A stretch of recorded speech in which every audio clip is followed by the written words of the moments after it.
Hi everyone and welcome. My name is Sarah. I'm so excited to have you on Investigating Iowa's page today because we are going to be starting a new series called Cases of Our Neighbors. This series I've been working on for a very long time and I'm so excited to share it with you, and I want to kind of explain what it all means. But if you're just here for the case of Alstine, then you can just skip ahead to the timestamp on the screen. But I'm just going to talk a little bit about why I'm doing this series and what the series is actually about. So Cases of Our Neighbors kind of came from this idea of my love for true crime and my love for telling people's stories. And I went to the website of Iowa Cold Cases Online. I was kind of filtering through them just out of pure interest, and I realized that a lot of these stories haven't been told in years, sometimes even decades. And I thought, well, these are like amazing people in their communities adding something to this world. Like, we can't just forget their names, and we can't stop looking for the answers. So I wanted to start a series where we just kind of brought up some of these cases again, talked about these people and who they were in their communities. So that's kind of what this is about. Iowa feels like one big neighborhood, and it always feels like we're always looking out for each other. And there's actually been some recent cases that have happened with some young ladies that I felt like we really looked after each other in that time. And so that just kind of came together as why I called it Cases of Our Neighbors, because it just feels like one big tight-knit community, like everybody's your neighbor here in Iowa. So today we're going to be talking about our neighbor Alstine. She was here in Des Moines when she went missing. But before I get started on her case, I do want to say I don't mean any disrespect to her family. I don't want anybody to have any ill will towards them or anybody that I'm talking about in this series, because I'm just taking information I find through cases and through files and through online resources and putting it together in a video just to inform more people about it. So with that, we're going to get started with the case. In 1947, Alice was born to Howard and Marion Barnes out of Albia, Iowa. She was known to be very studious. She was on honor roll 2 years in a row. She graduated top of her class, and she was quoted to be a very active student. But not only that, she had a love for animals. She had all sorts of pets growing up, including a pet raccoon, which I can't imagine going home with a raccoon and saying to my mom, I want to keep it as a pet.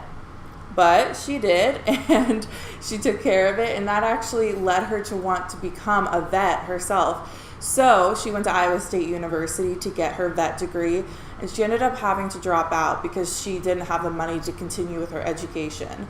But she also had another love, which was art and poetry and literature. So she decided to do some workshops out of Indianola to kind of fuel that love as well.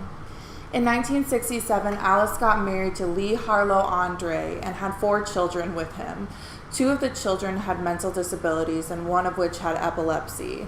In all the reports I found, they all said that the 2 children with disabilities were caused by her being beaten by her husband when she was pregnant. And again, that wasn't just one source, that was multiple sources that said that. To go any further with this case, I need to talk a little bit about the Minutemen and what they were. So the Minutemen in the 1960s was an anti-communist militant group. They had all sorts of cells around the United States and kind of one unified leader.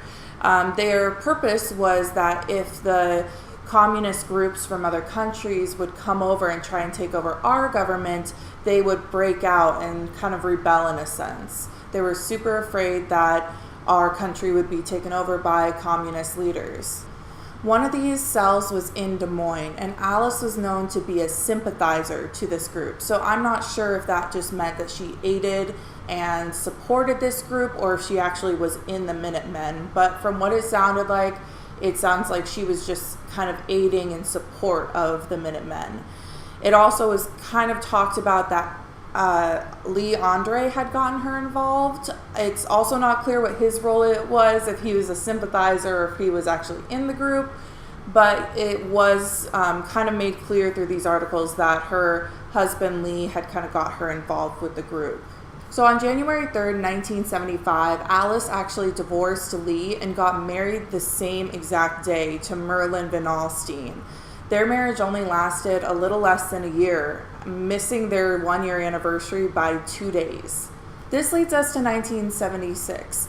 We know now that Alice is a single mother of 4, one of which wasn't living with her and living in an institution. We also know that her and her ex-husband Lee were having custody disagreements over the children. And we also know that she had had talks about wanting to leave this Minutemen group. She had told some people in her community that she wanted to separate herself from them and didn't want to be a part of the sympathizers anymore. It's now March 26, 1976, and Alice was spending a Friday night at home with her children. She tucked them in bed, kissed them goodnight, and that was the last she was seen. Saturday passes, and then March the 28th on Sunday comes, and the neighbors come by to see how Alice is doing with her children. And they found the children, but Alice was nowhere to be found. Her 6-year-old son was quoted saying that on Saturday morning he woke up and mommy wasn't there. So the children were taken into the care of their father, Lee, and his new wife, and the investigators started going to work. The scene was slightly odd, but investigators said that there was no signs of foul play. The only thing that was kind of out of sorts was that her car was parked where it was, but the door was open to the car and the keys in the ignition. All of her coats, her shoes, her purse, and wallet, they were all inside. So investigators questioned why a woman would have left her house with no shoes, no coat, no purse on a night that was 37 degrees out, which in Iowa is really cold, and get halfway into her car and then just vanish.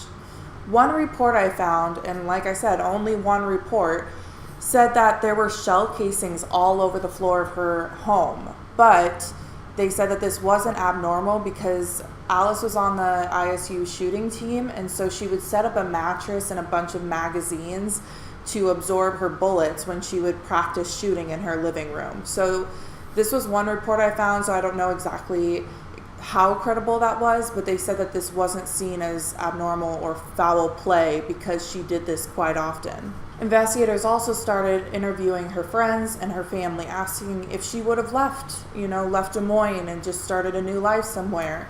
But all of her friends and family said the same thing. Alice was a devoted mother and dedicated to her support system. She would have never left her children. And they also started saying she was a part of this Minutemen group and that she was kind of seen as a traitor in her Minutemen community. A little over a year after Alice's disappearance in 1977, the Des Moines Register came out with an article all about the Minutemen, including Alice's case. They said that in weeks prior to her disappearance, she actually went to police and signed a deposition explaining things that she had done for the Minutemen group. At one point, the Minutemen had come into her home and brought a bunch of suitcases. These suitcases had a bunch of things, including ammunition, weapons, firearms, explosives, all sorts of stuff. And one of the things she found in these suitcases was a Bible, which inside the Bible had a bunch of written code as if people were doing encrypted messages between the Minutemen group. She said that when the FBI were searching for Minutemen cells, that these Minutemen came back to her home and destroyed the suitcases. They burned them all, but they took all the explosives and the firearms and all that and hid it in her barn. Apparently, prior to her deposition, there was a mysterious house that had burned, and the deposition she signed had said that there was a possibility that the things held in her barn by the Minutemen were used for that house burning down. The article also mentioned a conversation that Lee had with police for about 2 hours after his ex-wife disappeared. He stated that he was even there the night on March 26 when she disappeared. He said that they had a conversation about their custody agreement and wanted to kind of talk it through after the children went to bed. But he also stated to police that they would not find a shred of evidence of foul play against his ex-wife. Her parents were destroyed over the news about their daughter disappearing. They had a really hard time dealing with it, especially Howard. Howard went to sleep on his couch for over a year after her disappearance with his gun loaded next to him because he was so afraid that the Minutemen were going to come after him and his wife. He drove 15,000 miles around just trying to figure out what happened to his daughter, meeting her other friends, meeting people who might have been associated with the Minutemen group. He recalled a conversation that he had with his daughter prior to her disappearance, and she was fearful of the Minutemen, even stating, "Daddy, they're going to kill me." And he didn't take it seriously at the time, thought that they were an innocent group, but after she disappeared, he really reconsidered it. In 2013, the Des Moines Register came out with an article explaining an update on Alice's case. They said that the police had interviewed over 200 people on her case and that it was still open. They ruled it an abduction/kidnapping. And in the floods in 1993, most of her case file was destroyed, so a lot of that initial investigation was just gone. The Minutemen are still a group here in Iowa. They are definitely not in the shadows anymore, and they're a lot more focused on politics and the Second Amendment. They go around and have a lot of meetings, and they also do a lot of political rallying behind certain candidates, so they're not what they used to be. So if you see Minutemen now, it's not exactly what it was in the 1960s. On another note, we also know that her parents have sadly passed, not knowing exactly what happened to their daughter, but they do believe that Lee and the Minutemen had something to do with it. I know this is kind of a stretch, but I'm going to put Polk County Sheriff's Office information either on the screen or in the description. And so if you have any information about Alice or her case, please come forward now. It's been so long and so many people don't have answers, including the rest of her family that's still alive. I was reading through some of the message boards, and a lot of people knew Alice and commented on her case that I found that they either went to school with her or they grew up with her. And I mean, so many people are still looking for answers. So if you know anything, please contact the Polk County Sheriff's Office. That's it for this case. I hope you enjoyed listening, and I'm really excited to come out with my next couple of cases. I have like 5 of them lined up, and some of them are really, really old cases, like early 1900s, and some of them are late 1900s and a little bit more recent. But I'm excited for this series. Please comment below.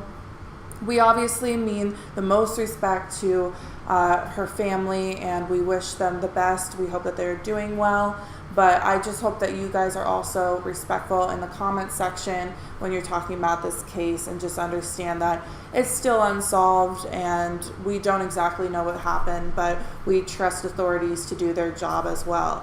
So with that, please start the discussion, and we'll see you next week.